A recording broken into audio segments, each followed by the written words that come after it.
आज हम आपको बताएंगे कि महादेव के डमरू ने संसार को कैसे संतुलित किया।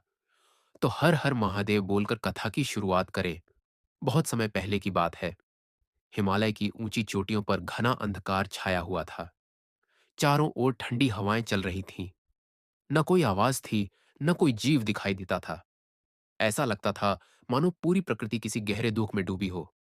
उसी समय कैलाश पर्वत पर भगवान शिव ध्यान में लीन थे। उनकी जटाओं से बहती गंगा शांत स्वर में बह रही थी और चंद्रमा की शीतल रोशनी पूरे वातावरण को दिव्य बना रही थी। अचानक पृथ्वी पर एक भयंकर सूखा पड़ गया। नदियां सूखने लगीं, पेड़ मुरझाने लगे और धरती फटने लगी। आकाश में बादल आते लेकिन बिना बरसे लौट जाते। चारों ओर निराशा फैल गई। भगवान शिव ने अपनी समाधि से नेत्र खोले। उन्होंने देखा कि प्रकृति संतुलन खो चुकी है। महादेव धीरे धीरे कैलाश से उठे और हिमालय की सबसे ऊंची चोटी पर जाकर खड़े हो गए। उन्होंने अपने डमरू को हाथ में लिया और एक धीमा नाद किया। डम डम डम। उस ध्वनि से पूरा ब्रह्मांड गूंज उठा। पहाड़ों की बर्फ पिघलने लगी। हवाएं शांत हो गई और आकाश में चमक फैल गई। फिर शिव ने अपनी जटाओं को खोला। उनकी जटाओं से गंगा की धारा प्रकट हुई और धरती की ओर बहने लगी।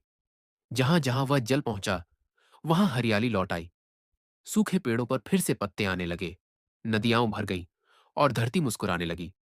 लेकिन तभी प्रकृति में फिर एक विचित्र परिवर्तन हुआ। तेज आंधी चलने लगी और गंगा का प्रवाह उग्र हो गया। ऐसा लगने लगा कि सब कुछ बह जाएगा। तब भगवान शिव ने अपनी तीसरी आंख खोली। उस दिव्य प्रकाश से चारों दिशाएं उज्जवल हो गई। उग्र जल शांत हो गया और प्रकृति फिर संतुलित हो गई। महादेव मुस्कुराए और बोले, जब संसार संतुलन भूल जाता है, तब विनाश नहीं, संतुलन ही सबसे बड़ा समाधान होता है। इतना कहकर भगवान शिव पुनः कैलाश लौट गए